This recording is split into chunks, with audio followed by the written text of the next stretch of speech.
I do have another one as well here from her. She says, "I'm changing careers. Should I look for a startup or for a big company?"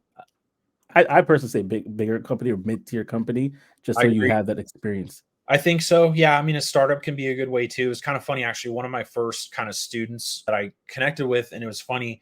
It was a woman, Ashley. I was reaching out to people at that time, and I didn't even help her get the job. She was a teacher transitioning into tech, and she was all, she was very self motivated and I was a little jealous. She had three offers from three different companies, but Wow. her problem and why she came to me was like, who do I which one do I take? I don't know, right? Because they were all about same pay, same OTE. And so we had a conversation about, like, let's look at the companies, right? Like, there was definitely like two early stage startups, one very small, one kind of like mid-size, and then a much larger, I believe, publicly traded company with some good visibility. And my goal as a coach, because I don't want the blowback from telling people what to do, because I also feel like there's a certain ownership that you need to have. But what I do give people is I coach them on, this is what it's probably going to be like, right? If you work at a company, you need to make the decision. But in my experience, for example, a smaller startup, tech startup, you might have more leeway.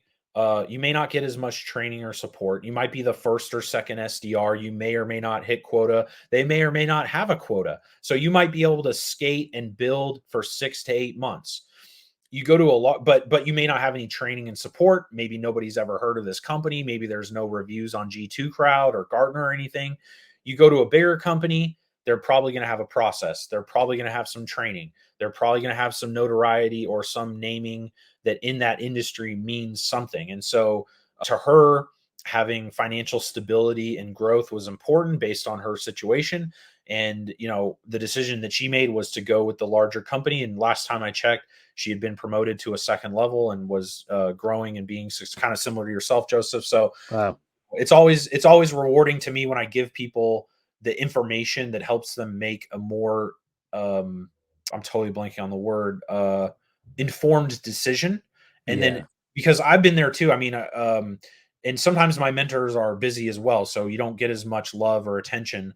Um, but even just being able to sound check or soundboard or bounce an idea, sometimes when you talk or say something out loud to somebody, it just helps you come to your own conclusions. But I really like to give people more information so they can make an informed decision. Because, like, her thing was like, I don't know what to do. I'm freaking out. And I was like, there's a brewery on my street, and I was grabbing a beer, and I was like, hey, you know what? Let's jump on a call. And because she was like, the offers expire in a couple days, and I don't know what to do. I have nobody to talk to. So I was like, okay, let's jump on a call. Let's talk about the different offers and the companies, and look at the companies and look at the reviews and look at the companies on LinkedIn. And I think she ultimately probably made the best decision that she could have. And I don't know if she would have been able to make that if I hadn't provided that information. So once again, it was just really rewarding to help her, coach her on that.